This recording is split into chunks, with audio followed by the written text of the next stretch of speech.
Hi and welcome to ChinnyVision. This time, no, it's not The Apprentice with Lord Sugar, it's The Apprentice by Mastertronic. Mastertronic had a fine line of $1.99 games in the mid-1980s of varying quality. The Apprentice came out on the Amstrad CPC and in fact was the first budget game that I ever bought, and let me tell you, I had a complete nightmare trying to load it because I'd never had a tape game for my Amstrad CPC 6128 before, and there was days and days of fiddling around with volume controls and tone controls as well, because that's what the tape recorder had, trying to get this game to load. But eventually it did. First up, we've got a menu screen and a nice option there to select colour or green screen. The colours work out better for that screen. You've got options of keyboard, cursor control or joystick. The aim of the game is to basically, you've got to collect some rings which are held by various wizards spread across the map, and in order to get the rings off the wizards you have to give the wizards certain objects and you don't know what they are. There's various baddies around the map which you can shoot or avoid as you see fit.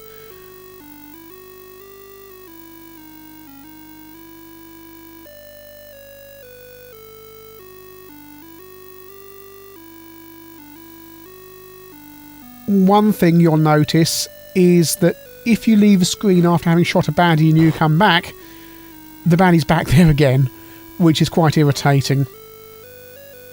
There's also another annoying thing where if you're standing still and you press fire, the bolt of lightning or whatever it is you fire always goes to the left, not the right, and you can't change that, which is quite irritating if you're in certain situations.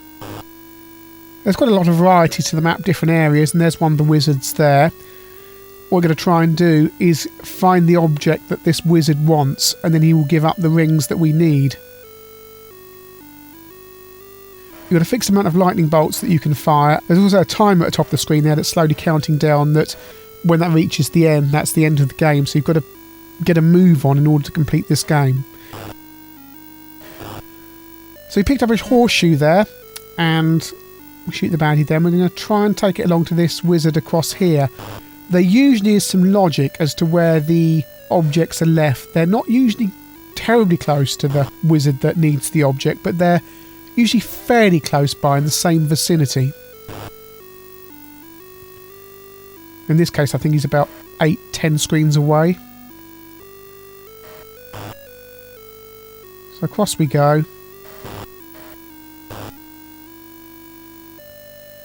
Quite a lot of slowdown when there's a lot of animation going on the screen. As you can see, it's suddenly slowed down here. And I've dropped the horseshoe and now this kind of thing here is opened up. We drop down there and there should be somewhere down here the ring that I need.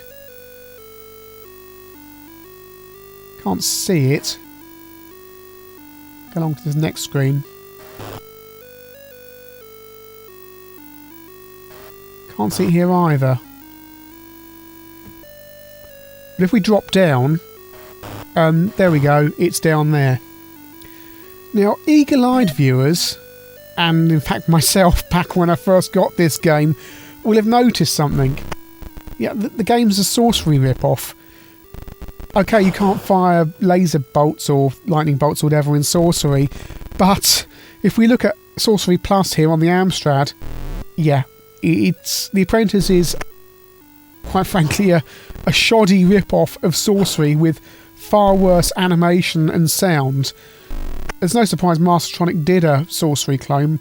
Sorcery was incredibly highly acclaimed on the Amstrad to the point where it got its own special version called Sorcery Plus that was disc only, that we're seeing here, which had extra screens and a few extra bits and pieces here and there.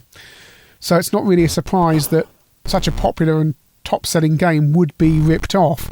But if you had sorcery like I did, and then you got The Apprentice, it just seemed really like a bad rip-off, and that it wasn't a game you particularly wanted to play, because if you wanted to play this kind of game, you'd go to sorcery.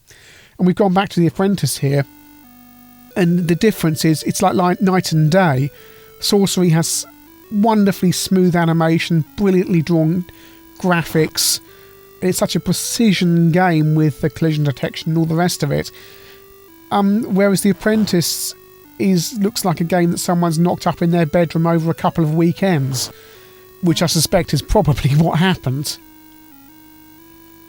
If in Sorcery you are prone to wandering around trying to find the objects in order to release the sorcerers, then it's even worse in The Apprentice, because again the game layout isn't as good as Sorcery.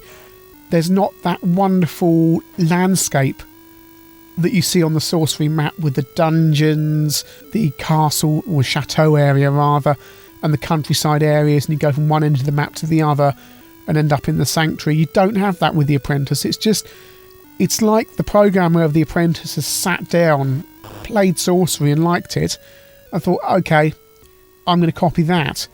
And it is a blatant copy. So I've got The Apprentice and Sorcery Plus in the boardroom, so to speak. Sorcery Plus is a wonderful game. Every Amstrad owner should play it. It's a really polished game, fantastic. The Apprentice is just a shoddy rip-off. Everything about it is substandard. It's got really annoying, repetitive music that plays at a low level in the background. The graphics are badly defined, badly animated, with chronic slowdown when there's a lot going on. The gameplay is just ripped off from Sorcery. I'm afraid even if The Apprentice did cost $1.99, if you own Sorcery, then there was simply no reason to own The Apprentice. And frankly, by the time The Apprentice came out, you could probably have picked up Sorcery in the bargain bins anyway. So I'm afraid I have to say, with regret, The Apprentice, you're fired.